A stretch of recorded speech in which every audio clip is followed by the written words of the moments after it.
El día de hoy vamos a concluir esta semana informativa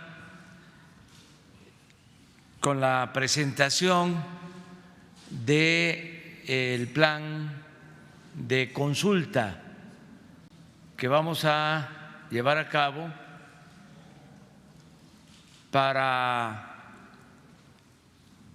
tener el sentir de los habitantes por donde va a pasar el Tren Maya. Es una consulta que se va a llevar a cabo a los ciudadanos y de manera especial en comunidades indígenas de toda la región del sureste. Incluye Chiapas, Tabasco, Campeche, Yucatán, Quintana Roo, todos los municipios por donde va el tren, como está proyectado. Esto es muy importante porque se está cumpliendo no solo con lo que establece la ley, sino con el compromiso que tenemos de mandar obedeciendo, de gobernar con el pueblo. La democracia, lo hemos dicho, es eso, gobierno del pueblo, para el pueblo y con el pueblo. Y muchas veces hemos dicho lo que repetía Juárez: nada por la fuerza, todo por la razón y el derecho. Entonces vamos a pedirle al arquitecto Rogelio Jiménez Pons de Fonatur, que es el encargado, el responsable de este proyecto, que nos informe, lo mismo a la subsecretaria de Gobernación, Diana Álvarez, que también le corresponde lo relacionado con las consultas, y Adelfo Regino, que es el director del Instituto Nacional de Pueblos Indígenas. Los tres nos van a exponer sobre este tema. Terminando de abordar este asunto, entramos, como siempre, a la sesión de preguntas y respuestas. Vamos primero con Rogelio. Gracias, presidente. Buenos días, señores. Es un placer estar con ustedes. Primero les pediría que nos hicieran favor de pasar un video para entrar en el ambiente, o así, sobre qué estamos tratando.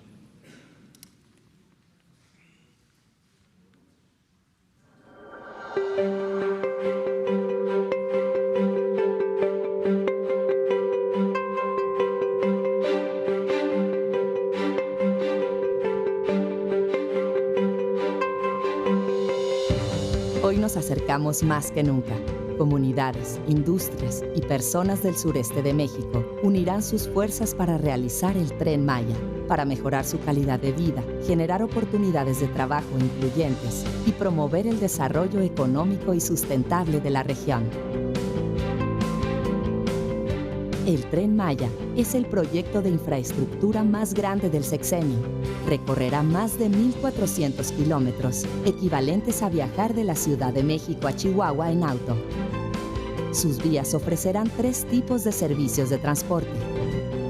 El 95% de la construcción del tren aprovechará los derechos de vía existentes, tales como vías del tren, carreteras y tendido eléctrico. A lo largo de su ruta, se construirán pasos de fauna para garantizar el libre tránsito de animales y plantas y con ello reconectar las zonas naturales fragmentadas.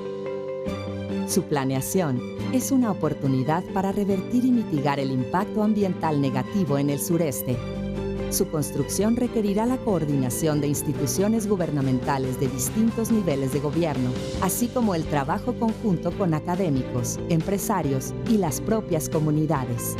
A partir de estudios científicos, planeación territorial y procesos participativos, el Tren Maya logrará impulsar el desarrollo social, económico, territorial, regional y urbano del sureste mexicano.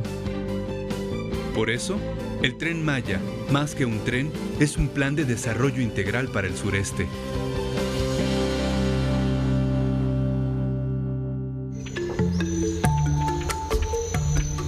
Como habitante aquí de Calakmul, me gustaría que se mejorara las infraestructuras que ya existen.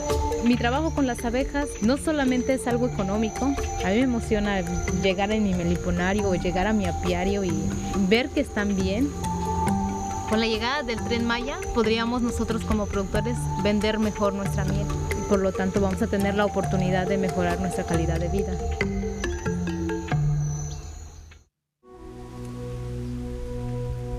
Soy artesana del Ejido 20 de noviembre. No toda la gente conoce lo que hace 20 de noviembre. Estamos conscientes de que el mercado todavía no es amplio como artesanos. Cada día es un reto. El Tren Maya es una opción, lo vemos nosotros como un eslabón para que nosotros podamos dar a conocer y comercializar nuestros productos. Palenque ahorita está pasando por una crisis de falta de turismo. El Tren Maya nos va a traer beneficios, nos va a traer turistas nacionales, foráneos y nos va a traer pues divisas. Nosotros como inversionistas le damos al pueblo trabajo. El tren nos va a hacer más fuertes para darle más trabajo a la gente.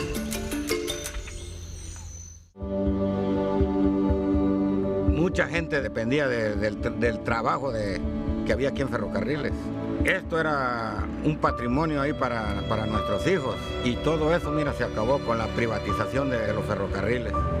El Tren Maya va a venir a darle un buen auge aquí al sureste, va a traer beneficios y fuentes de empleo, va a mejorar la calidad de vida de la gente.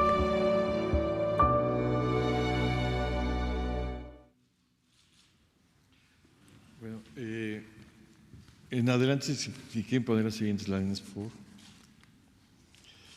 Miren, el proceso de consulta ya se inicia formalmente el día de hoy. Es muy importante comentarles que hemos durante prácticamente un año tenido múltiples reuniones en la zona. Ha habido reuniones con académicos, con universidades, con gremios, con estudiantes, con comunidades fundamentalmente, con grupos de toda índole, con ONGs, a lo largo de todo este tiempo. O sea, ha habido un proceso preliminar e informal, se podría decir, pero sí ha habido desde un principio, desde hace mucho tiempo, contacto con comunidades, hemos recogido opiniones, hemos vertido cuáles han sido las intenciones durante todo este proceso.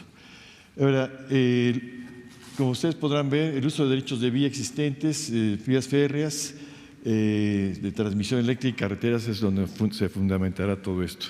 Se estima una inversión total de 120,000 millones de pesos, como ya se ha estado avisando, y estamos hablando de una población de 12 millones de habitantes y en una zona que llegan aproximadamente 17 millones de turistas al año.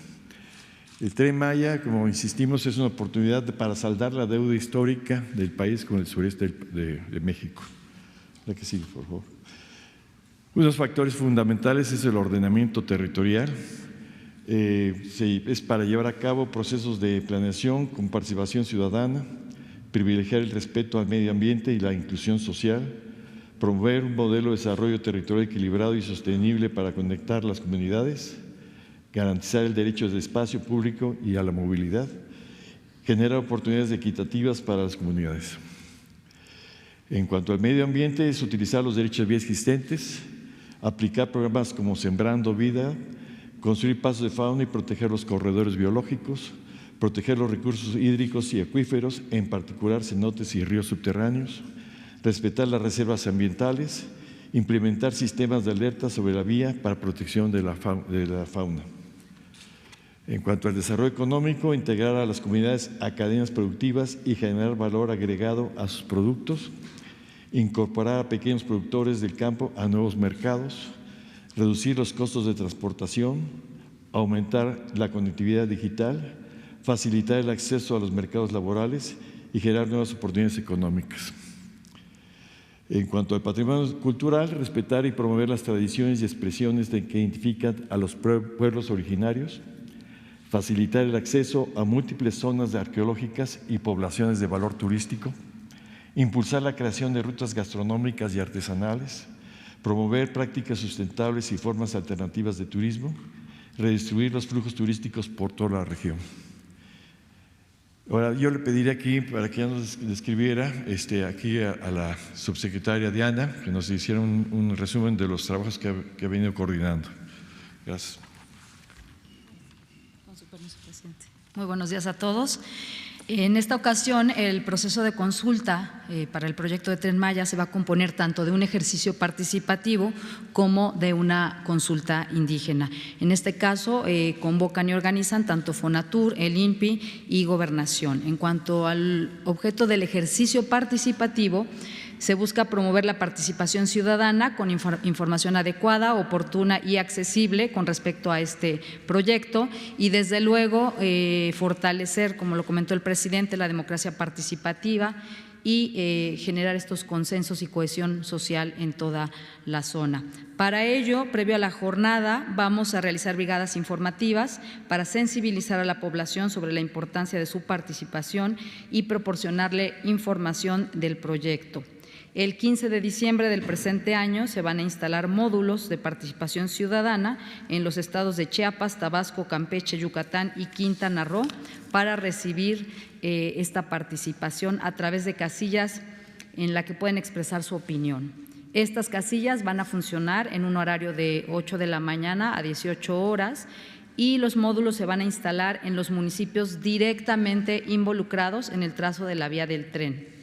Ellos serían los municipios que participarían y la información específica la vamos a difundir a través de una página en internet que es www.participacionsocial.gov.mx. En su momento vamos a establecer ahí la metodología que se va a utilizar para determinar la ubicación de los módulos, el número de boletas, la forma de identificación de las personas participantes y esa metodología va a explicar los criterios como la población, el padrón, la accesibilidad y la viabilidad de todo esto. También vamos a poner toda la información del proyecto para que cualquier persona pueda consultarla y de esta manera ir fortaleciendo también toda la cuestión de la transparencia y rendición de cuentas que hemos llevado a cabo en todos los procesos de consulta y ejercicios participativos durante este año de gobierno.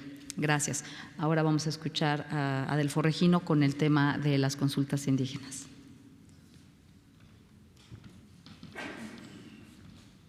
Permiso, presidente. Magepe Muguktekech. Muy buenos días, hermanas y hermanos de los medios de comunicación.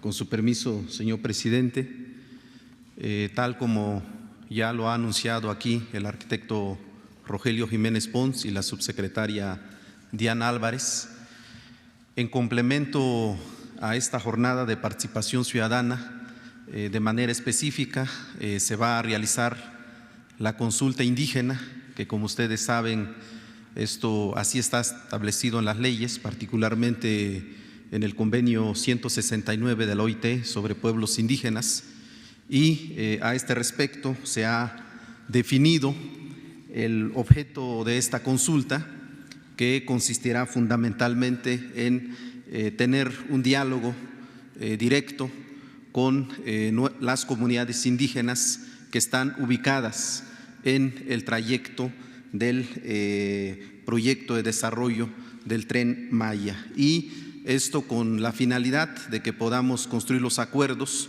para que puedan participar las comunidades y en un tema tan importante como es la cuestión de los beneficios justos y equitativos que puedan derivar de un proyecto tan importante como el que ha sido descrito.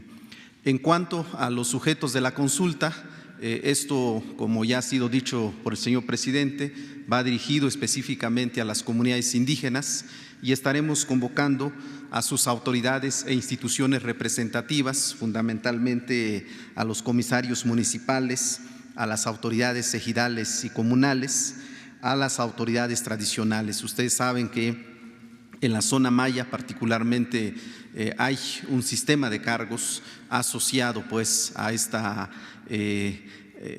forma de organización tradicional que tienen las comunidades. Hemos ubicado alrededor de 3.425 localidades indígenas con 40% y más de población indígena, que son los destinatarios de este proceso de consulta. Y como ha sido dicho, pues esta consulta será realizada en coordinación con Fonatur, que es la autoridad responsable del proyecto, con la Secretaría de Gobernación, que en este caso fungirá como órgano garante, y el Instituto Nacional de los Pueblos Indígenas, que fungirá como órgano técnico.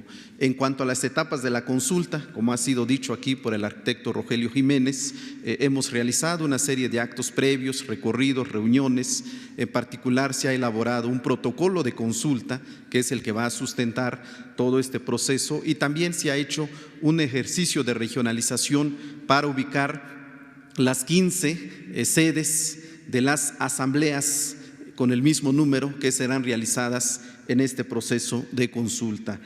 Vamos en una primera etapa, como lo dice el arquitecto Rogelio, hoy inicia formalmente el proceso con la publicación de la convocatoria en el Diario Oficial de la Federación.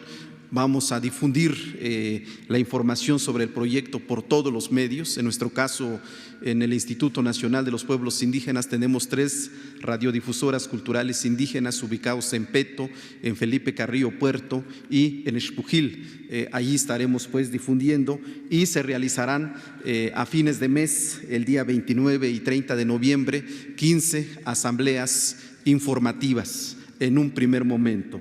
Después las comunidades pues reflexionarán la información que se les proporcione en sus reuniones, en sus asambleas respectivas, y un tercer momento será ya la asamblea consultiva, que se realizará el día 14 y 15 de diciembre. Esta última fecha coincidirá con el ejercicio de participación ciudadana coordinada por la subsecretaria Diana Álvarez. Y al final, seguramente, en las asambleas pues se definirán mecanismos de seguimiento que serán definidos por las propias autoridades participantes. Quisiera en este momento anunciar las sedes, en particular las sedes que se estarán estableciendo, estas 15 sedes en las 5 entidades federativas. En el caso de Chiapas, hemos definido como sede Palenque, donde acudirá el pueblo indígena Chol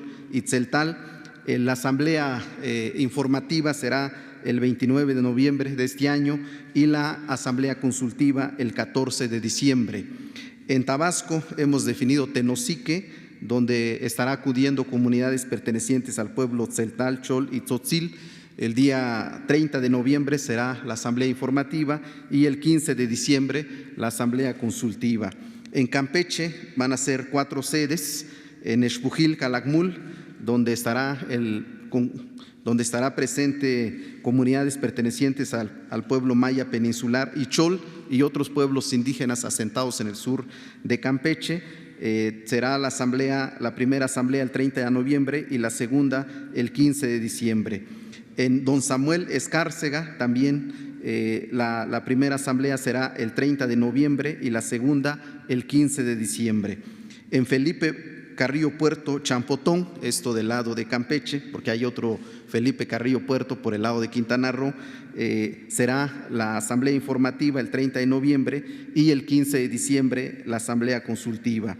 En Tenabó será la asamblea informativa el 29 de noviembre y la consultiva el 14 de diciembre. En Yucatán haremos 5 asambleas regionales. Se han definido 5 sedes. La primera será en Pisté, Tinum, el día 29 de noviembre la asamblea informativa y el 14 de diciembre la asamblea consultiva.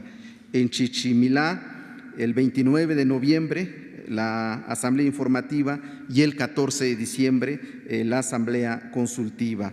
En Tuncás, municipio del mismo nombre, será la asamblea informativa el 29 de noviembre y el 14 de diciembre la asamblea consultiva. En Tixpehual, municipio del mismo nombre, la asamblea informativa será el 29 de noviembre y el 14 de diciembre la asamblea consultiva. Y en Maxcanú, municipio del mismo nombre, el día 29 de noviembre la asamblea informativa y el 14 de diciembre la asamblea consultiva. En el caso de Quintana Roo hemos definido 4 sedes, el primero de ellos en Reforma Bacalar, la asamblea informativa será el 30 de noviembre y la asamblea consultiva el 15 de diciembre. En Xulha, municipio de Otompe Blanco, la asamblea informativa será el 30 de noviembre y la asamblea consultiva el 15 de diciembre. En Xilhasil, Felipe Carrillo Puerto, la asamblea informativa será el 30 de noviembre y la asamblea consultiva el 15 de diciembre. Y finalmente, en ese mismo estado de Quintana Roo, en Cobá, Tulum, la asamblea informativa será el 30 de noviembre y la consultiva el 15 de diciembre. Estos son pues las sedes de las asambleas, de las 15 asambleas que se estarán realizando en estas 5 entidades federativas. Ustedes podrán consultarlo en un momento más en las páginas del Gobierno de México, del Gobierno de la República.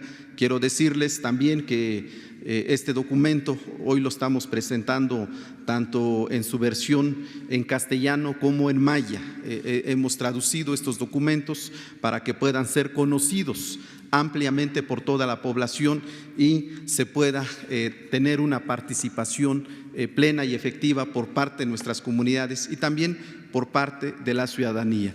Quisiera finalizar mi intervención pues diciendo que esta será seguramente una jornada histórica, inédita, porque no hay en la historia de nuestro país pues un ejercicio de esta naturaleza en donde por un lado se realiza una consulta ciudadana dirigido a toda la población ubicada en el trayecto del proyecto y por el otro lado una consulta específica a las comunidades indígenas que ahí viven. De modo que pues nosotros esperamos que puedan participar la ciudadanía, puedan participar nuestras autoridades municipales, comunitarias y tradicionales y que podamos cumplir con este propósito que hoy ha señalado el señor presidente de la República de cumplir la ley, pero también este deseo, este anhelo de nuestro pueblo de un gobierno que mande obedeciendo, de un gobierno que atienda el mandato soberano de la ciudadanía. Muchas gracias. Quisiera solamente enfatizar con un plano que tenemos que ustedes tomen más o menos la escala de la distancia de lo que significa este esfuerzo que se ha venido trabajando. Aquí tenemos los municipios, son 40 municipios que toca el recorrido del Tren Maya. Vale la pena indicarles, si nos vamos a la parte anterior, la imagen anterior, que es, perdón, estos serían los ejidos, que son 160 ejidos, perdón. Aquí lo que queremos enfatizar es la serie de puntos que va tocando, que inicia el recorrido fundamentalmente en Palenque, que es donde siempre hemos tomado como punto de partida, aunque evidentemente el recorrido fundamental que tendrá el turismo es a partir de Cancún, que es donde más turistas se recibe, pero el recorrido va por toda la zona de Chiapas. Chiapas prácticamente nada más son dos municipios, Palenque y La Libertad. De igual manera, son 3 en Tabasco. En Tabasco hay un punto fundamental que es Boca del Cerro, donde se estará ubicando una de las estaciones importantes, y esto dará un programa estatal que se llama Ríos Mayas, que está promoviendo actualmente el gobernador con la gente de turismo allá. De ahí pasaríamos hacia la zona de Balancán, donde en el Triunfo Balancán habría ya una estación. Pasamos rumbo hacia allá entrando a Campeche, pasaríamos por Candelaria, cruzando el río San Pedro, llegamos hasta Escárcega, que es un punto vital, que es el punto de bifurcación donde salen las dos líneas, una hacia el norte, hacia la ciudad de Campeche, la capital, Tenemos todo un recorrido importante en estas antiguas regiones donde existía ya tren. De Campeche, que es prácticamente la costa, nos lanzamos hacia Mérida. Obviamente pasamos por Maxcanú, Calquiní antes en territorio campechano. En Mérida hay un libramiento, no entra el tren a Mérida, entra por la parte oriente, que estamos viendo ahorita cómo entrar sin que estorbe el crecimiento de la ciudad. Y de ahí salimos directamente a Izamal. De Izamal vamos hacia Chichén Itzá. Ahí hay un cambio del tradicional recorrido y lo volvemos a tomar para llegar a Valladolid, que son estos pueblos fundamentalmente turísticos. En Chichén Itzá va a ser muy importante generar un nuevo centro de atracción para turismos, para arreglar todos los problemas que existen con la zona arqueológica, los ambulantes. Existe de Valladolid, nos vamos por los derechos de vía tanto de la línea eléctrica como de carretera rumbo a Cobá. Y aquí les comento que se acuerdan que hubo un cambio hace unos meses que se anunció. Originalmente iba a ir de Valladolid a Cancún. Ahora nos ahorramos 70 kilómetros y nos fuimos de Valladolid hacia Cobá. Incluimos a Cobá, que es un punto muy importante con un gran potencial de visita turística. Y de Cobá nos vamos hacia Tulum. Y ahí tenemos dos opciones: subir hacia el corredor más rentable, se puede decir, que es el corredor de Cancún. Los estudios nos han indicado que el corredor Cancún-Tulum es doble vía, pero también recomiendan nuestros especialistas que de Tulum a Mérida sea también doble vía. O sea, hay condiciones de mercado para esos dos trayectos. Y de Tulum, ya, bueno, obviamente pasamos por Playa del Carmen, pasamos por Puerto Morelos y llegamos a una estación afuera del aeropuerto de Cancún. Ahí la intención es coordinarnos con el gobierno del estado con un programa de penetración de un sistema de transporte hacia el interior de la ciudad de Cancún y de la zona hotelera. Regreso a Tulum y de Tulum nos vamos hacia el sur, nos vamos hacia el ejido, hacia el municipio de Carrillo Puerto. Toda esta zona es una zona que tiene un gran potencial, se puede decir que no tocamos en esta parte para nada lo que es la reserva de Siancán. Y nos vamos dirigiendo hacia el sur, hacia Bacalar. En Bacalar, como ustedes saben, es una laguna bellísima que está ahorita teniendo una cierta presión, que estamos tratando que el ordenamiento territorial en Bacalar nos ayude a crear un ordenamiento que ya no se presenten los desórdenes que han pasado en la Riviera Maya conforme al crecimiento urbano. Entonces, en Bacalar estamos trabajando con 3 ejidos para ver dónde está la opción más asequible. Llegando a Bacalar, nos lanzamos hacia Chetumal, el recorrido de 12 kilómetros, a llegar prácticamente a la zona del aeropuerto, donde se pretende crear una zona industrial, aprovechando lo de las 20 kilómetros de zona libre. Y de ahí, de nuevo, hacia el poniente, hacia el municipio de Calakmul, ya en Campeche, donde estamos pasando una de las regiones más importantes en términos de potencial. Para que el público sepa, Calakmul es una ciudad maya tan grande o más grande que Teotihuacán, es una ciudad importantísima en medio de una gran reserva de la biosfera.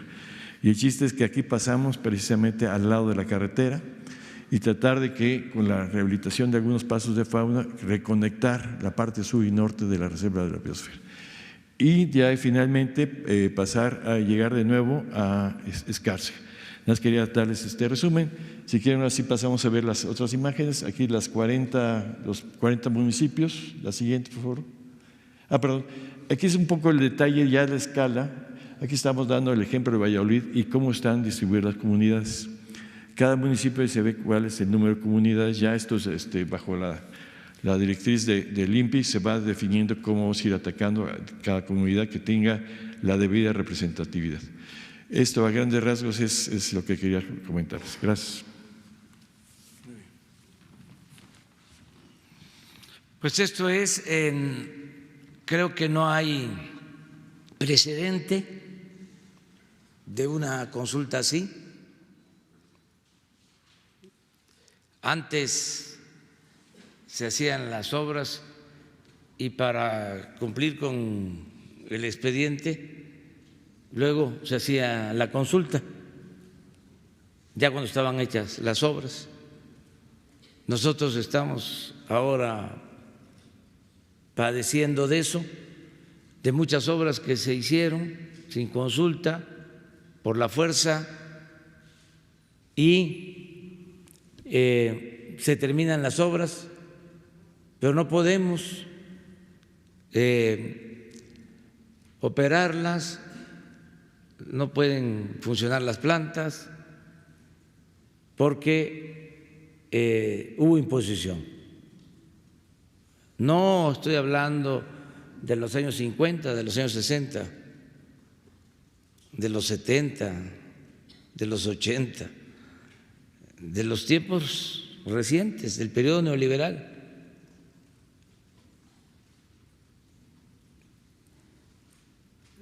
Entonces, estamos, como aquí se dijo, en el terreno de lo inédito, iniciando un proceso democrático. Además, es una consulta, que se sepa, vinculatoria.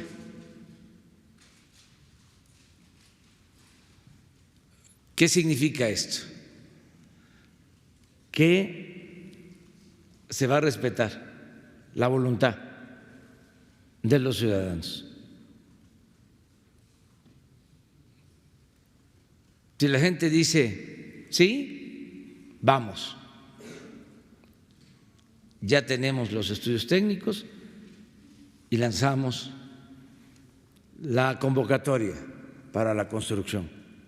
Tenemos también los recursos disponibles para el inicio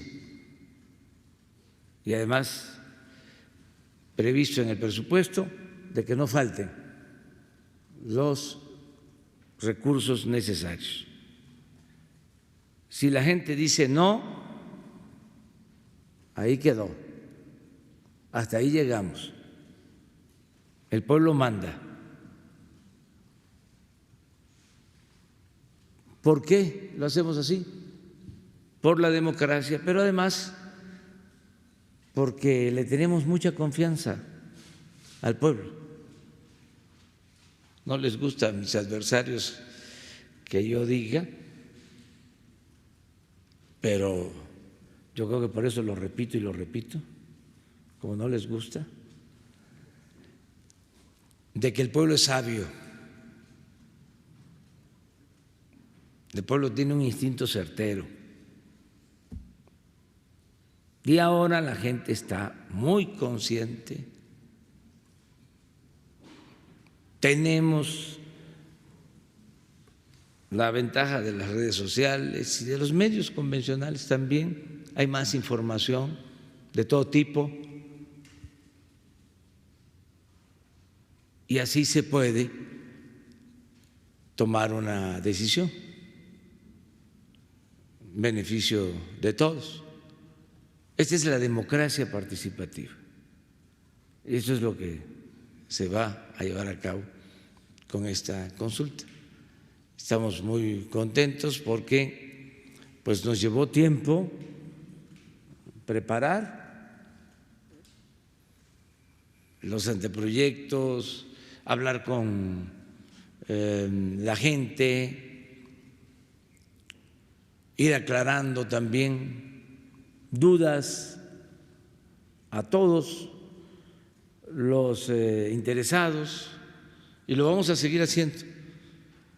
Por eso toda esta información va a subirse a una página para que se conozca a detalle. También informo que originalmente habíamos pensado que se iba a utilizar un mecanismo de financiamiento que iba a significar un crédito, no pagar en el tiempo la obra, y ahora se decidió que se haga con recursos propios, no va a ser deuda. Todo esto porque tenemos ahorros.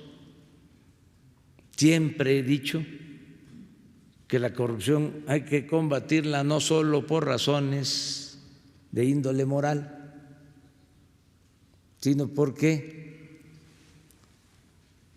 se liberan fondos, mucho dinero, cuando no hay corrupción, para el desarrollo. Entonces, por no permitir la corrupción, por no derrochar el dinero del presupuesto, por no permitir los lujos en el gobierno, no se alcanza el presupuesto. También es muy importante los tiempos, el manejo de los tiempos, porque hemos hecho el compromiso de no iniciar nada que no podamos terminar en nuestro periodo. Aunque se esté pensando que el movimiento nuestro pueda continuar gobernando, no queremos eso. Es terminar las obras durante nuestro mandato. Se padece mucho, se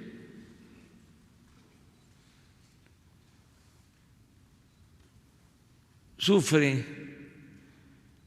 y cuesta el reiniciar obras, el dejar obras a medias. Nosotros heredamos cientos de obras de todo tipo, inconclusas. Ahí está el caso del tren Toluca, Ciudad de México, que lo estimaron en 30,000 millones. Se han ejercido 60,000 millones y para terminarlo necesitamos 30,000 millones más. O sea, va a costar 90,000 millones y lo tenemos que terminar. Pero toda esa tardanza ha significado incremento de presupuesto y lo tenemos que hacer por responsabilidad, porque ahí se tiene invertido dinero del presupuesto, que es dinero del pueblo.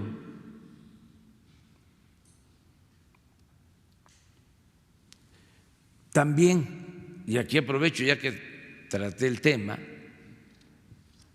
decirle con mucha claridad a los que se han venido oponiendo a la construcción del tren de Toluca a la Ciudad de México, que ya se cumplió con sus demandas, que ya se pagó el derecho de vía. Para hablar claro, que se puede probar lo que se ha destinado a pagar afectaciones, más otro tipo de erogaciones para mejorar las comunidades por donde pasa el tren Toluca, Ciudad de México. Esto lo digo porque no se va a permitir la extorsión, el chantaje, porque no es el dinero de los funcionarios, el dinero del presidente, es el dinero del pueblo. Y ya no hay robadera en el gobierno. No pueden decir, es que si roban arriba, ¿por qué nosotros no aprovechamos? De eso se terminó. Y aplica a todos Nada de que voy a parar una obra porque lo que quiero es que me des dinero. Así ya no. Eso se terminó. Si no es justo, sobre todo, y si no es legal, no hay dinero en el presupuesto. Ya no es el tiempo en que se sacaba dinero del presupuesto a diestra y siniestra, que es dinero de todos. Hasta se decía, ¿y tú por qué cuidas el dinero del presupuesto si no es tuyo? ¿Qué andas ahí cuidando? O si no nos das, aquí nos quedamos, pues ahí se quedan. Es también lo que está sucediendo ahora en la Cámara. Se quedaron acostumbrados a las partidas de moche. No hay nada absolutamente que no se esté cumpliendo en cuanto a la entrega de recursos a los gobiernos estatales y a los gobiernos municipales. Nada. Estamos al día, al corriente. Es decir, las participaciones federales las estamos entregando hasta en demasía, por adelantado, todo lo que le corresponde a los estados y todo lo que le corresponde a los municipios, de conformidad con la ley de coordinación fiscal. Ahora, adicional para las organizaciones, no, porque el presupuesto se tiene que destinar al pueblo y se tiene que entregar a los beneficiarios sin intermediación.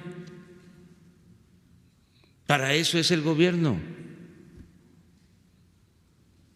y es el gobierno del pueblo.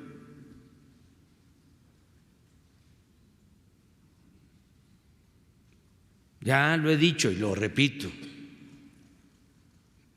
Antes sacaban el presupuesto por unanimidad. Imagínense, 500 diputados votando todos por el presupuesto, de todos los partidos. ¿Cómo le hacían? Era un mago, Carstens, el que entonces era secretario de Hacienda, 3 años consecutivos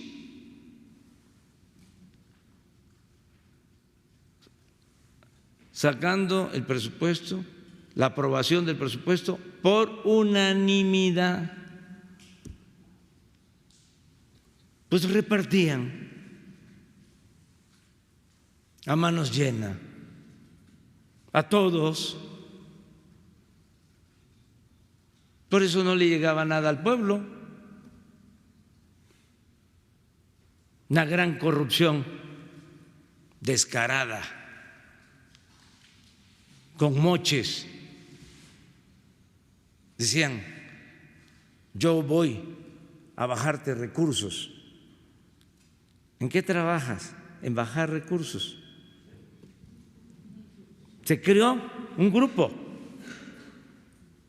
que se dedicaba a eso. Y por cada autorización de Hacienda, un porcentaje, un moche. Eso se terminó. Esto es el cambio. Y ofrecemos disculpas por todas las molestias que la transformación ocasiona, pero la transformación va. Entonces, en el caso del Tren Maya, les decía, queremos cumplir con todo el procedimiento para terminarlo en 3, más tardar 4 años.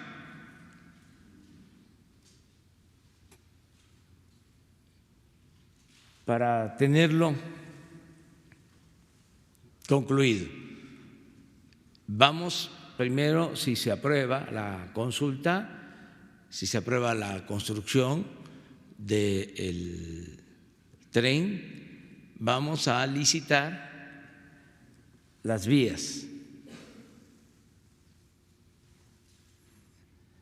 La vía férrea, que tiene que, desde luego, modernizarse, aún cuando se va por el derecho de vía del antiguo tren del sureste, pues hay que hacer nuevos terraplenes, son vías o rieles con más capacidad, y luego comprar pues los trenes,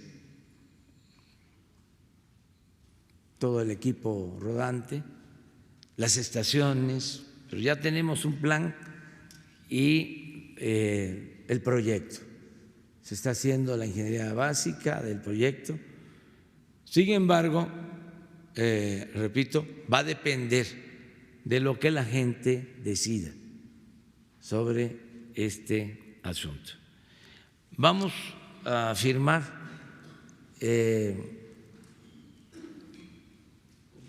es la convocatoria y se firma también en maya, hay una traducción al maya, es castellano y maya.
Bueno, pues ya terminó nuestra exposición. Abrimos.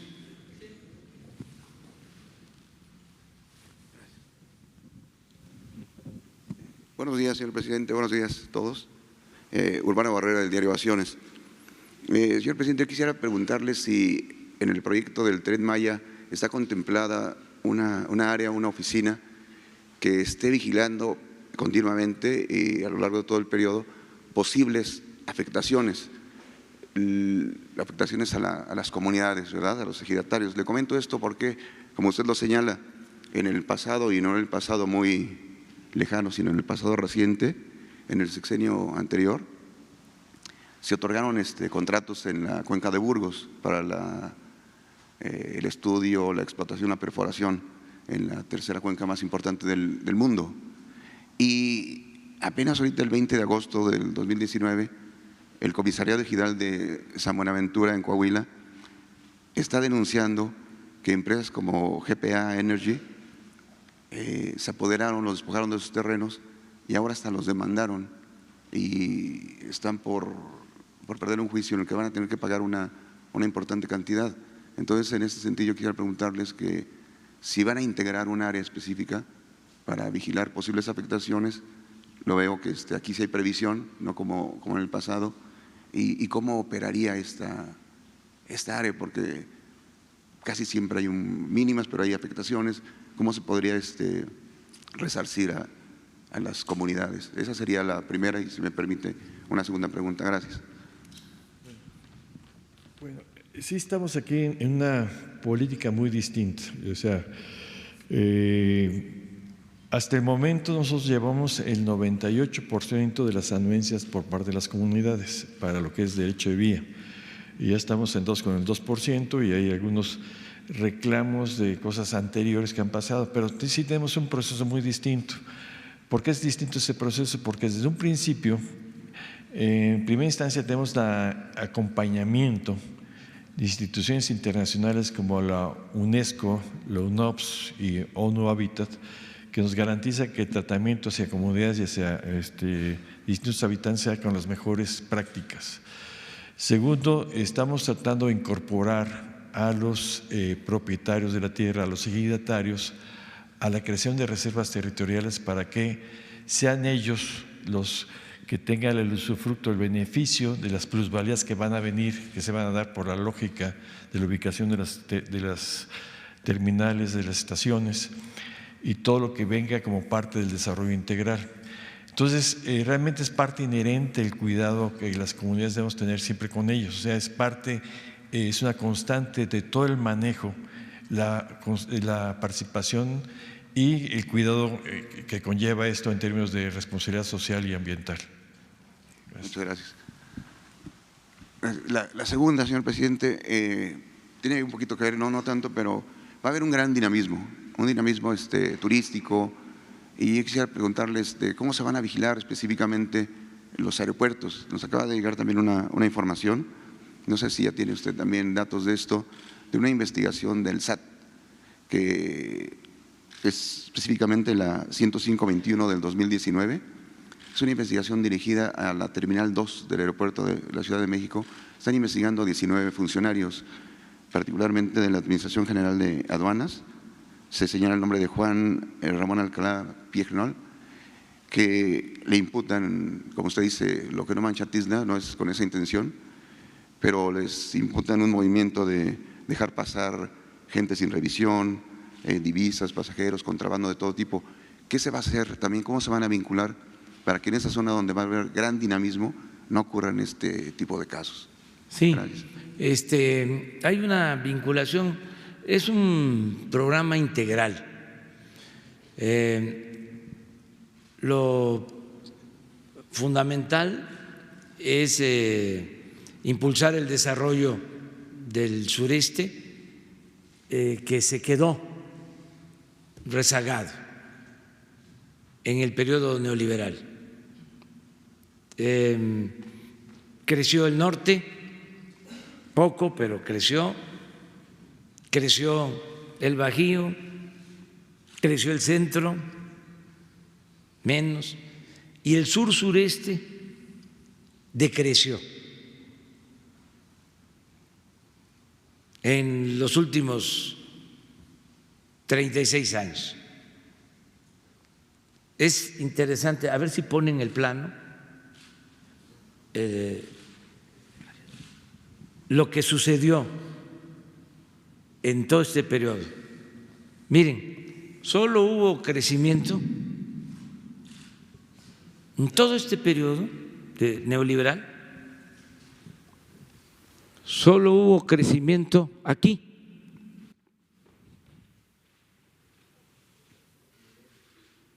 De Tulum a Cancún o de Cancún a Tulum.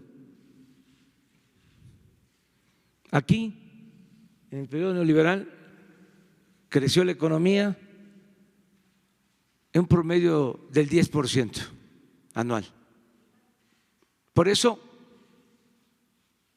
de todo el sureste, el sur, llegaron miles a buscarse la vida a esta región. por el turismo. Hasta ahora sigue creciendo. Entonces, en general lo que queremos es que haya desarrollo en el sureste, que el desarrollo sea parejo en toda la República. Por eso hablamos del desarrollo regional. Y en el sureste pues tenemos muchos recursos, mucho potencial.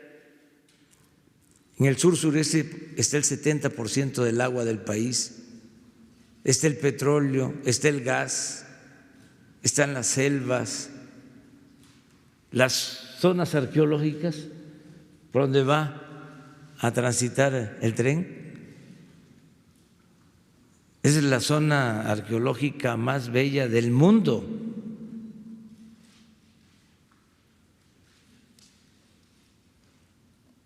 Pero en un completo abandono. Entonces, lo primero es darle su lugar al sureste. Nunca ha habido una inversión de 120,000 millones de pesos para el sureste, solo en un proyecto. Les dejo de tarea que indaguen cuánto invirtió la Federación en los últimos 36 años en el sureste, en Chiapas, en Tabasco, en Campeche. Al contrario, sacaron y sacaron petróleo, se agotó Cantarell en Campeche, se redujo la producción en Tabasco de petróleo y hasta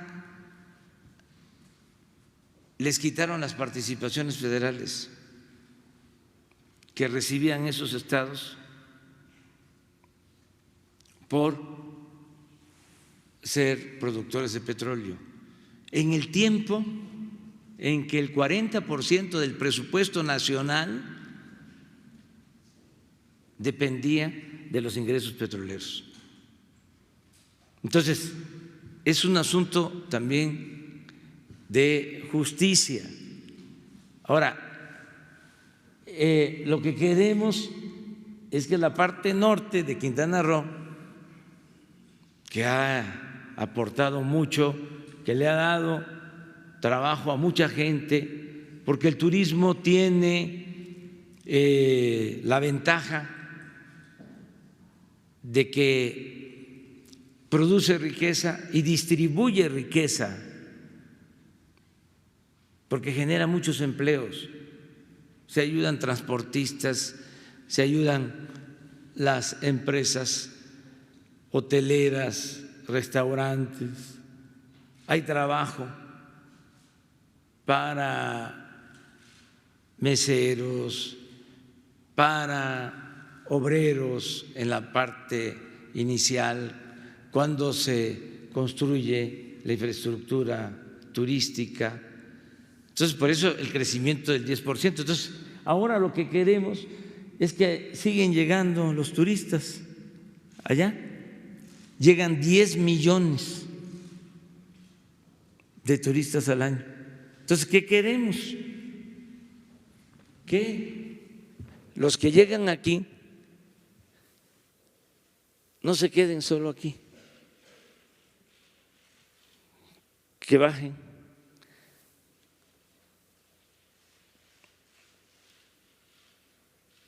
Ese es el plan. El proyecto va a generar muchos empleos en la construcción y le va a dar mucha vida. Todo esto cuidando el medio ambiente,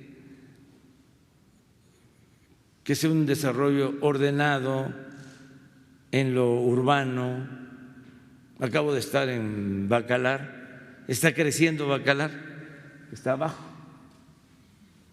porque todo esto se da de manera natural, porque ¿dónde, en qué parte del mundo, con todo respeto, hay estas bellezas? La laguna de los 7 colores. Bueno, entonces ya está Bacalar creciendo, pero falta de drenaje, no hay plantas de tratamiento de agua, ¿sí? No queremos que haya desarrollo anárquico, tenemos que ordenar. Entonces, todo eso se incluye en el proyecto. Y a tu pregunta, se están considerando los aeropuertos, el de Cancún, hay aeropuerto en Chichén Itzá, hay aeropuerto en Palenque, desde luego en Mérida, en Campeche, Chetumal, que se está ampliando, por cierto, y también se va a ampliar el de Cancún y se va a ampliar el de Mérida, y estos aeropuertos, unos concesionados y otros que están manejados por la Secretaría de Comunicaciones. El de Chetumal lo está administrando la Secretaría de Comunicaciones y lo está ampliando. El de Cancún sí es una concesión y están invirtiendo. El de Mérida también se va a ampliar y se están dando facilidades para que se lleven a cabo estas inversiones. En el plan de infraestructura que vamos a firmar están estas inversiones incluidas, la de ampliación de aeropuertos, no solo los del sureste, sino en el país en general. Esa es tu pregunta. Sí, bueno.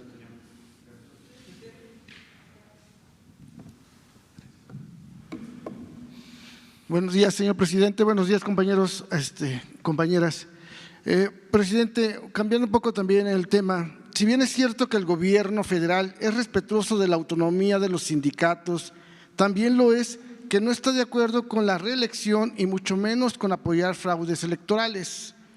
En este sentido, presidente, como sabe usted, se llevó a cabo la elección para la Secretaría General de la Asociación Sindical de Sobrecargos de Aviación de México, la ASA, donde resultó electo por 4ª ocasión Ricardo del Valle Solares. Esto en medio de acusaciones y señalamientos de un proceso fraudulento e ilegal. De Yanira Bay, quien fue su contrincante en el proceso de elección, informó en redes sociales que impugnó los resultados por una reelección antiestatuaria, toda vez que se tuvieron que hacer reformas a su estatuto para que el señor Ricardo se volviera a reelegir. En relación a estos hechos, mi pregunta es, señor presidente, ¿qué acciones va a tomar su gobierno para evitar que se continúe con el mal uso de la reelección en los sindicatos, el cual hizo tanto daño en el periodo neoliberal? Y aprovechando que hablamos del tema, mi segunda pregunta, presidente, es en relación a Mexicana de Aviación, ¿qué acciones está haciendo su gobierno para ayudar a las 1,400 personas que quedaron desempleadas en el 2010? Aprovechando la coyuntura, Ricardo del Valle declaró que se van a incorporar a Aeroméxico en 2020. Sin embargo, la problemática viene desde el 2010 sin que hasta el momento se haya resuelto. Es todo. Bueno, acerca de la elección en Aeroméxico del sindicato de sobrecargos, es un proceso que ellos llevan a cabo. La Secretaría del Trabajo es la que va a decidir sobre este asunto. Nosotros tenemos que respetar la autonomía sindical. Al mismo tiempo, con la nueva legislación, tiene que haber democracia sindical. Y para allá vamos. Nos va a llevar tiempo, porque durante años, décadas, siempre las imposiciones, siempre la antidemocracia, que era falta de democracia en lo electoral, en lo ciudadano, falta de democracia en los sindicatos, en todo. Ahora se está buscando que haya democracia, que no haya fraudes. Ya se logró que el fraude sea delito grave y no se va a permitir fraude en las elecciones. Ese es un compromiso. Ahora con la nueva reforma laboral, lo mismo, ya tiene que haber voto libre, secreto, directo. Hay que ver cómo se llevó a cabo la elección a la que hace referencia y no se puede permitir la manipulación y los fraudes en los sindicatos. Los trabajadores tienen que elegir libremente a sus representantes. Yo les comento que hubo una coincidencia porque nosotros queremos la democracia en la escuela, les diría, en la familia, en la escuela, en los sindicatos y en el país. Y ahora que se está revisando lo del tratado, los demócratas pidieron que se atendiera este tema en nuestro país con una actitud respetuosa, no intervencionista, y hubo coincidencia, incluso desde antes, para hablar con la verdad. En campaña yo dije que coincidía con el presidente Trump porque estaba planteando que aumentaran los salarios en México. Y ahora con lo del tratado fue una petición de los demócratas y se va por buen camino porque se llevó a cabo la reforma laboral y porque tiene que haber democracia en los sindicatos y es un compromiso que asumimos. Yo incluso les envié una carta comprometiendo al gobierno de México a hacer valer la ley laboral y evitar los fraudes en los sindicatos. Envié una carta con ese propósito. Aquí aprovecho también para decirles que vi con buenos ojos el que ayer la señora Pelosi haya puesto un mensaje en su Twitter diciendo de que va por buen camino la negociación para aprobar en el Congreso de Estados Unidos el tratado. Pero una de sus demandas tuvo que ver con lo laboral, con lo que estás planteando. Entonces, es un doble compromiso. No lo hacemos solo por ellos, lo hacemos porque llegamos al gobierno con el propósito de establecer la democracia como está escrito en la Constitución, forma de vida y forma de gobierno, democracia como forma de vida y como forma de gobierno. Sí. Gracias, señor presidente. ¿Ha tenido usted en los últimos días reuniones con empresarios precisamente para tocar este tema? Si me pudiera comentar, son varios puntos. ¿Qué porcentaje de inversión va a tener ahora el gobierno federal, toda vez que usted dice que ya no se va a hacer uso de créditos? ¿Qué parte va a tener de inversión el gobierno federal y qué parte la iniciativa privada? Entiendo que son tres aspectos, es la vía física, es el derecho de vía y es el material rodante. ¿Qué porcentaje va a tener de participación cada parte? Segunda, señor presidente, usted comentó ahorita que la fecha de terminación será en 3 o 4 años. ¿De qué dependería? ¿No hay grandes obstáculos geográficos? ¿Dependería del flujo de inversión también de ambas partes? O entiendo que también el asunto de las protestas sociales ya estaría salvado. ¿Cuál sería entonces, de qué dependería el tiempo de realización del tren? Y por último, respecto al tren, cuando se inició este proceso le cuestionábamos a usted, de hecho fue en Palenque cuando se hizo la primera reunión con los gobernadores, el asunto de carga, ¿hay alguna conexión con algún puerto de altura para darle entrada, viabilidad al tema de la carga? Se había propuesto también que se hiciera una derivación hacia Progreso, cerca de Mérida, para poder tener acceso de mercancías y darle viabilidad económica, porque estos proyectos no viven del pasaje ni del turismo, si hay ya esa derivación que se esté planeando. Y usted ya lo tocó también hace rato, el asunto de las protestas fuera de la Cámara de Diputados. El que estén ahí y hayan dicho los campesinos que están allá afuera que se van a quedar, eso no cambia para nada la propuesta que se hizo por parte del gobierno de presupuesto, ya está en manos de la Cámara, pero las protestas a este gobierno de ese tipo pues no van a tener efecto. Bueno, te contesto primero lo último.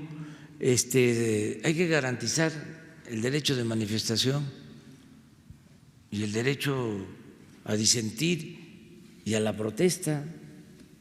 Eso es consustancial a la democracia. Nada más que en el caso de nosotros estamos presentando un presupuesto para beneficio del pueblo, para ayudar a todos, pero dándole preferencia a los más pobres. Y es un presupuesto que no permite la corrupción en cualquiera de sus manifestaciones. Es un presupuesto en donde ya la Presidencia de la República no va a manejar, como el año pasado, 3.600 millones. Este año son 800, deben de estarse estimando alrededor de 1,000. Entonces, es lo mismo en otros casos. Ya el negocio que tenían del manejo de los subsidios, eso se termina, se reduce el gasto de publicidad y se reducen muchos gastos innecesarios, onerosos, lo que no le llegaba a la gente. El gobierno estaba ensimismado, se tragaba todo el presupuesto, o por corrupción o por el gasto oneroso excesivo para mantener al gobierno. De un gobierno, lo he dicho en otras ocasiones y lo repito ahora, mantenido y bueno para nada. Por eso hay protestas. Imagínense, si ya no hay moche, ¿cómo no va a haber protestas? ¿Va a haber qué? Va a arder Troya. No, la mayoría de los ciudadanos mexicanos y más los campesinos son responsables y están recibiendo recursos como nunca. A lo mejor los que no están recibiendo recursos son los líderes. Imagínense cuánto se les daba a las organizaciones campesinas. Por respeto no lo hemos dicho, porque no queremos la confrontación, vamos resolviendo el problema. Nada más que se entienda que esto ya cambió. No es que, a ver, agricultura, me tienes que dar. Lo que era desarrollo social, les daban recursos.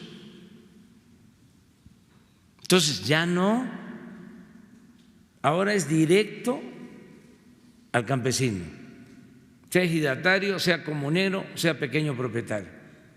Y esto me lo aconsejaron los mismos campesinos, el mismo pueblo que me asesora. Me decían desde la campaña: licenciado, vamos a ganar, no nos vaya a mandar el dinero a través de las dependencias federales, a través de las organizaciones, porque no llega.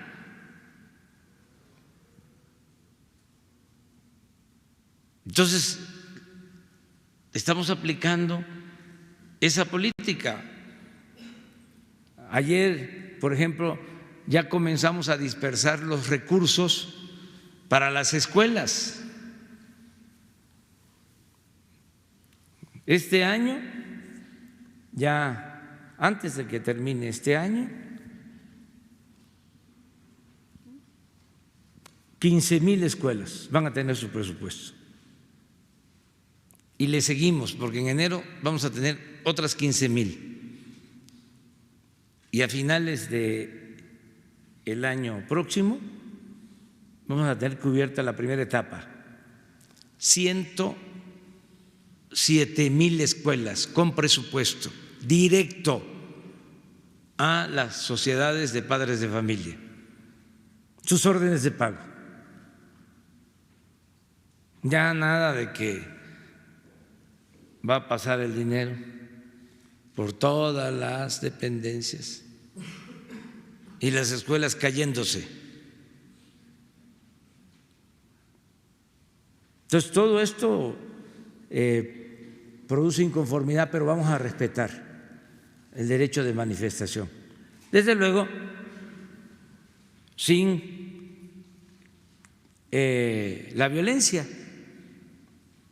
Que usa la fuerza es porque no tiene la razón.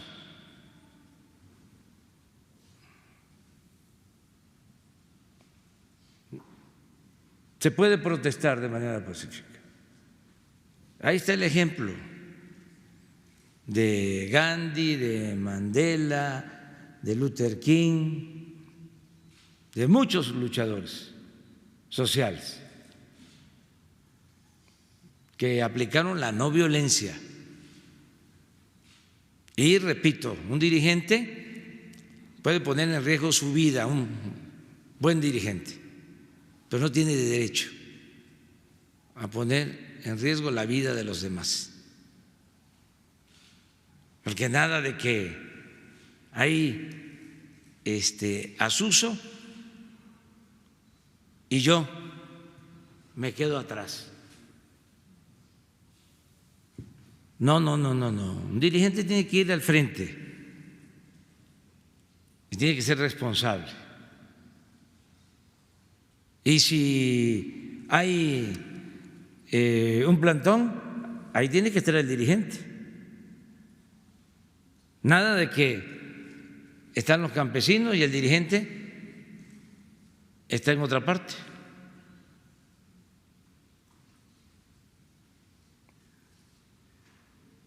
Esa es la verdadera oposición. Y diálogo,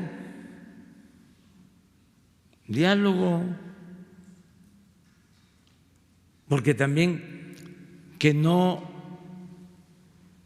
haya desinformación, que no los engañen.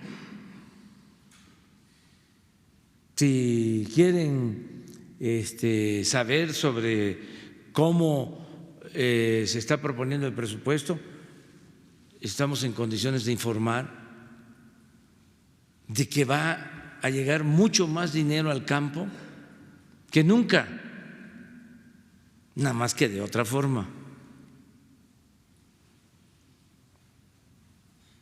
De otra manera. Sigue lo que se conocía como el Procampo, ahora se llama Producción para el Bienestar, pero es directo. Y no le daban nada a los productores pobres, no le daban a los indígenas, no tenían el llamado Procampo. Ahora todos, 1.500.000 campesinos, directo su apoyo para la siembra.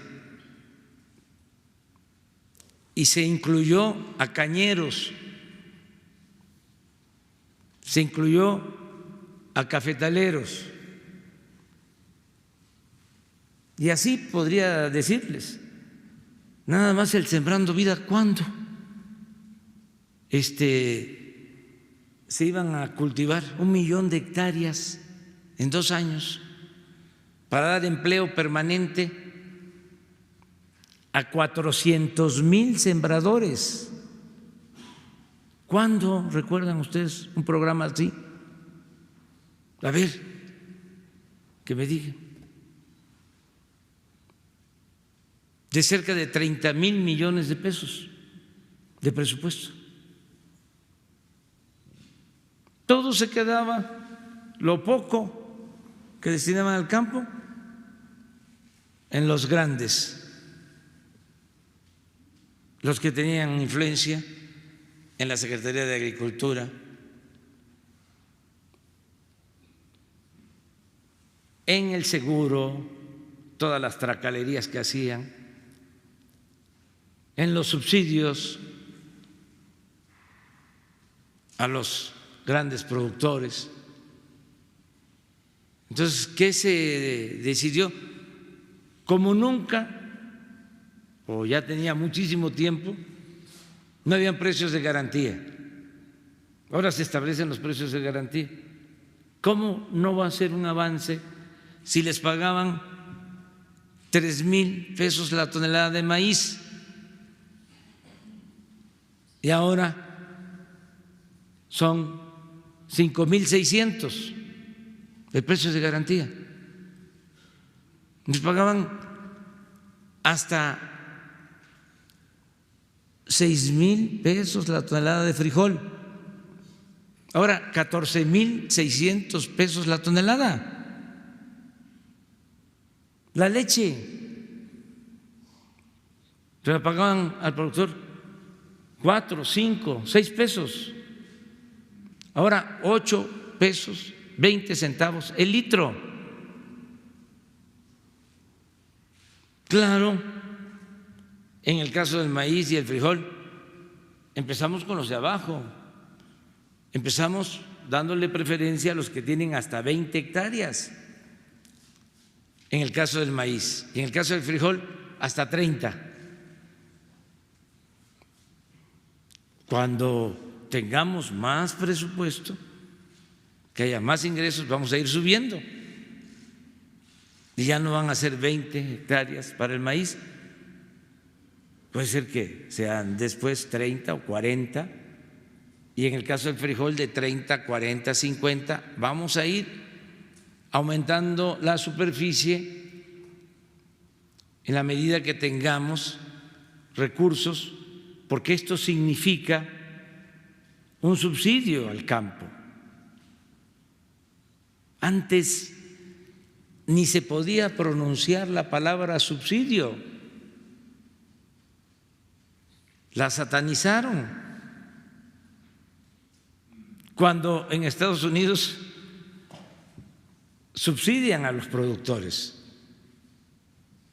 que produce maíz, el que produce trigo, el que produce carne, leche, recibe del gobierno de Estados Unidos el 80% de su costo de producción. En Europa hay países en donde el que tiene una vaca recibe $1 diario de subsidio por producir. Y aquí, con el neoliberalismo, neoporfirismo, dejaron sin apoyo al productor y lo pusieron a competir en condiciones de desigualdad con los productores del extranjero. Por primera vez se está comprando a precios justos, se están estableciendo precios de garantía y significa un subsidio. Porque en todo esto también hay mucha hipocresía. El subsidio siguió, pero para los de arriba. Ahora es otra cosa. Entonces, por eso toda esta inconformidad, pero qué bueno que se genere este debate para ir aclarando las cosas. Lo otro que planteabas era sobre el Tren Maya. Sí, miren, volvemos a lo de la corrupción. Había un fondo de turismo que se integraba con el impuesto que le cobran a los turistas que llegan a México. Ese fondo, supuestamente para el fomento turístico, pues era fuente de corrupción. De ese fondo hasta se les pagaba a los periodistas, no a ustedes, desde luego. Estoy hablando de los machuchones.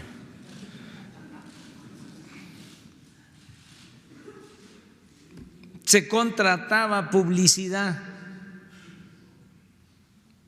a medios con ese fondo. Bueno,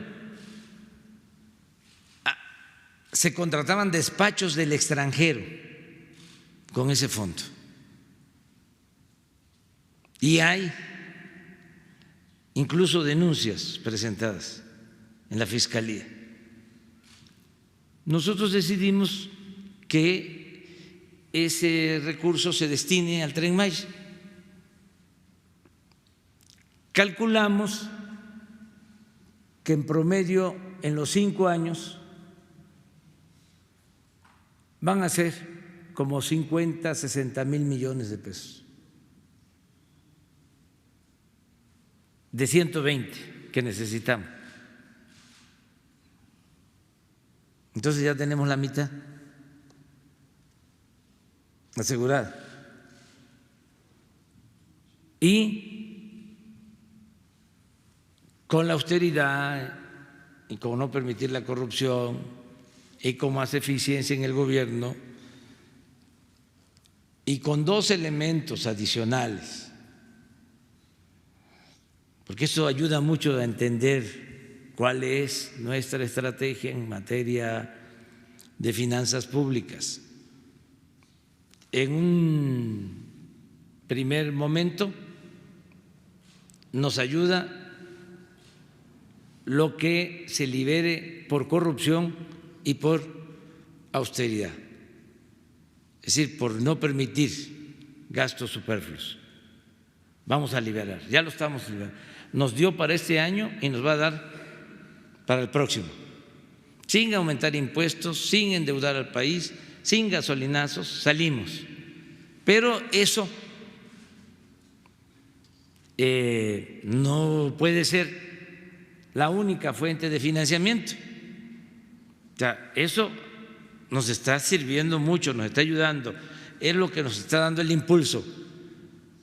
¿Qué otros componentes nos van a dar ingresos para las finanzas públicas? Uno, el que va a aumentar la producción petrolera.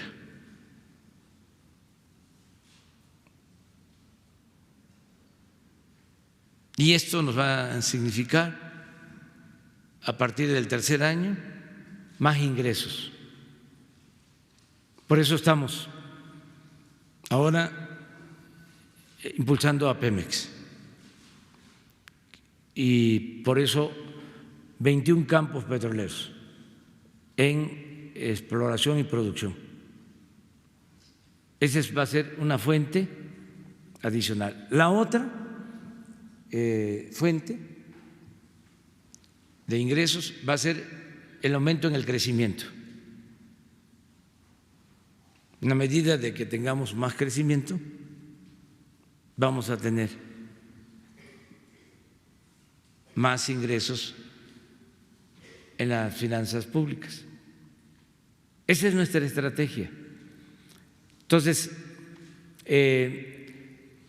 ¿cómo participa la iniciativa privada? En el caso del Tren Maya, van a participar en la construcción de las vías.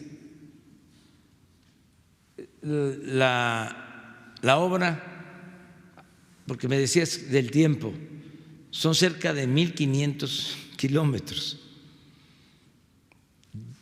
Es una obra importante, o sea, que lleva tiempo. A ver si me pones de favor de nuevo el plano. Entonces, vamos a licitar por tramo. Creo que 7, Rogelio. 7 tramos para poder terminar. Incluso una vez que tengamos ya iniciada la construcción de los 7 tramos, o en paralelo, se empieza con la licitación de los trenes, del material rodante, para poder estar en tiempo. ¿No trajiste el cronograma? Bueno, pero lo vamos a incluir de cómo estamos calculando los tiempos. Desde luego, todo depende de la consulta, de lo que diga la gente. Muy bien. Sobre el tema. Bueno, en el caso de la carga, porque es interesante lo que plantea, son 3 modalidades para el uso del tren. Turismo, que es un tren rápido que pasa por o se para en pocas estaciones. Un tren de pasajero normal de menor velocidad y un tren de carga. Esa es la otra modalidad. Por lo que comentaba aquí Páramo, que es muy importante utilizar el tren para la carga. Ahora todo se lleva por carretera, más costoso, y se quieren utilizar también los puertos. El caso de Progreso, pero eso no lo estamos contemplando más que en el proyecto general. En la parte inicial lo que queremos es hacer el circuito porque lo otro ya es complementario. Y lo mismo en el caso de Campeche.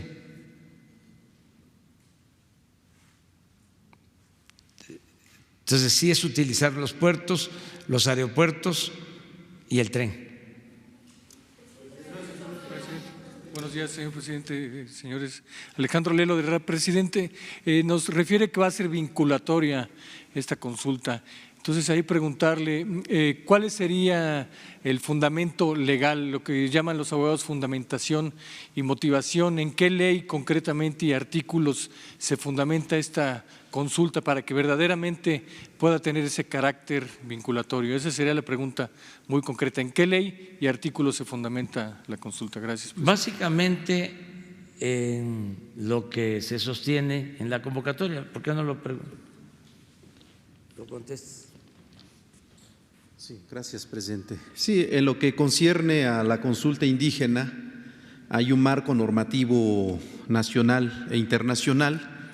En el caso del marco normativo internacional, estamos hablando concretamente del artículo 6 del convenio 169 de la OIT, que establece que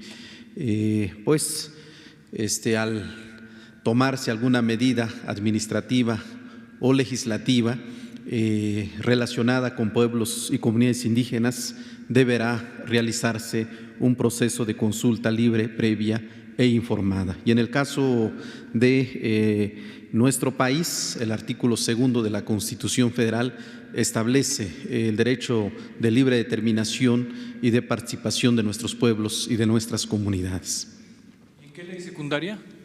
En México no tenemos una legislación secundaria sobre el tema de la consulta indígena, es algo que estamos trabajando.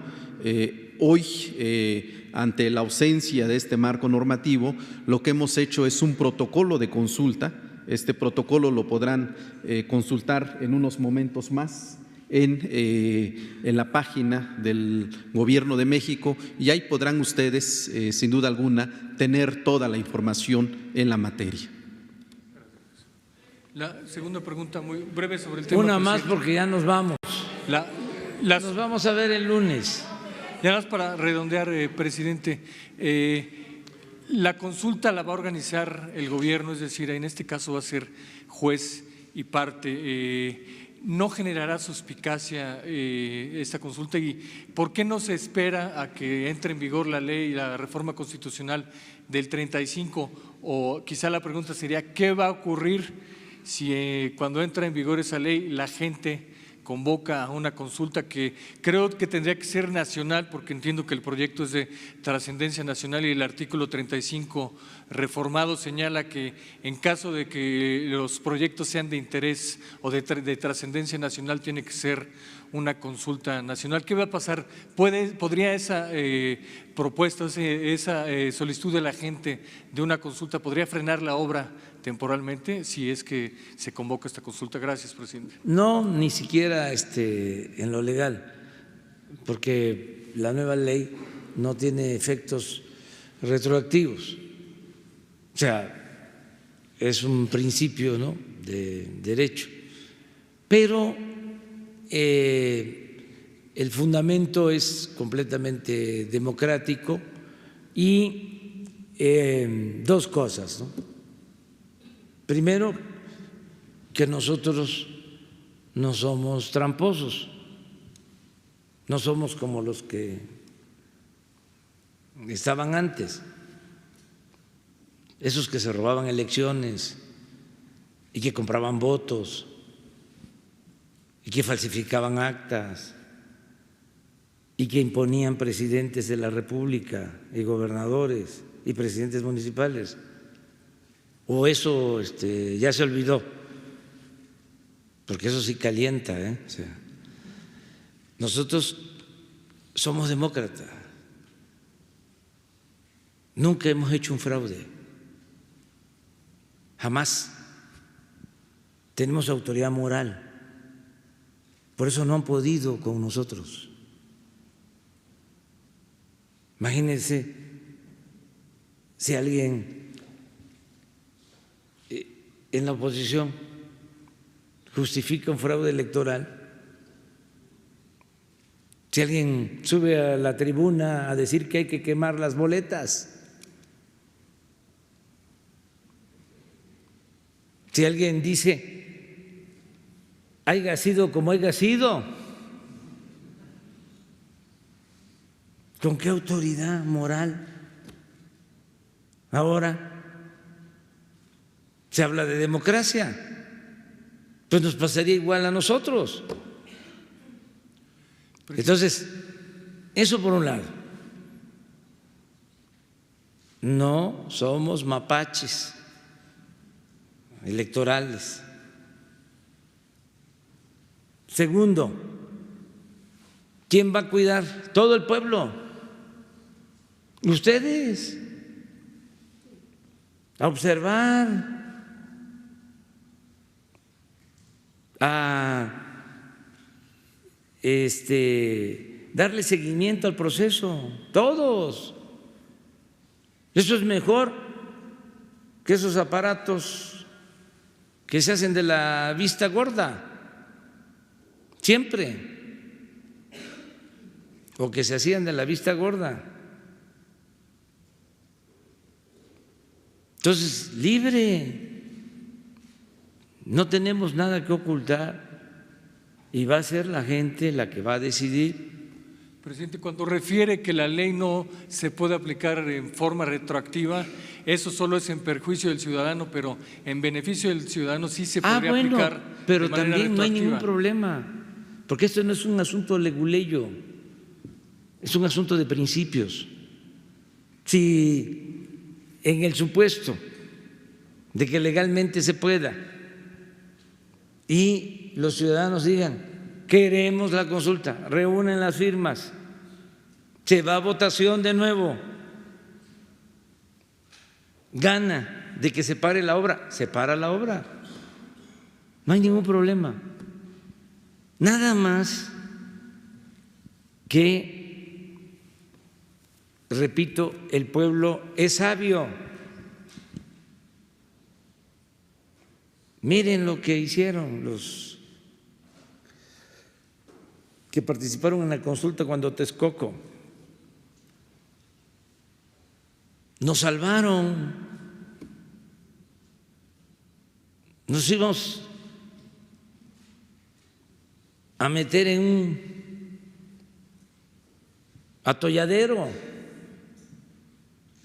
con esa obra. Ahí poco a poco se van a ir dando cuenta. Una obra diseñada para robar. Por eso es increíble, pero también hay que garantizar las libertades de cómo manipulan. Y gente que se podría pensar que están informados. No. Es como este brote de racismo, ¿no?, de los últimos tiempos.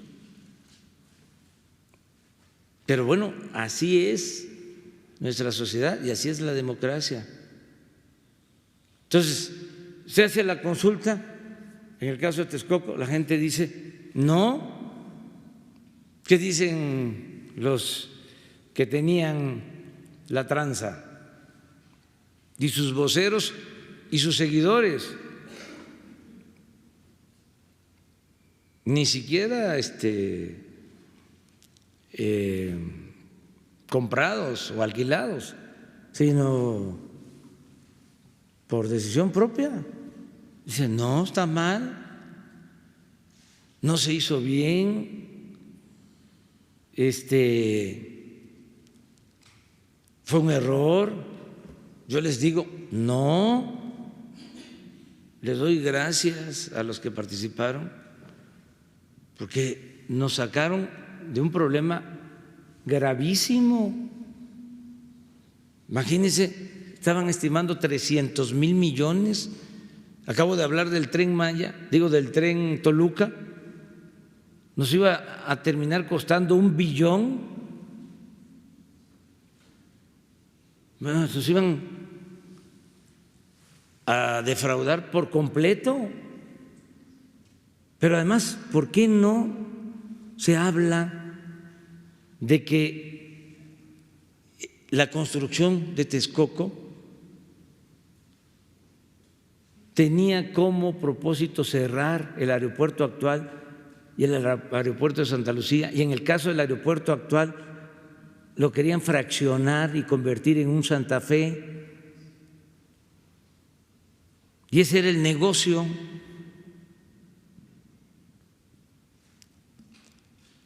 Aparte de otras cosas. Entonces, sí nos importa la consulta. La gente está muy despierta, muy avispada. Además, yo estoy pidiendo que me ayuden en todo y me están ayudando. El pueblo me está ayudando y les agradezco este acompañamiento y la asesoría, y desde luego va a haber quienes no estén de acuerdo, pero eso es normal, es legítimo, y vamos nosotros a seguir respetando la libertad de todos de manifestarnos siempre y defendiendo nuestros puntos de vista, desde luego con argumentos, sin imposiciones. Esto es un acto democrático. Cuando pusieron en el Istmo las torres eólicas o las que han puesto, nunca consultan, o lo hicieron después. ¿Y se enteraron ustedes?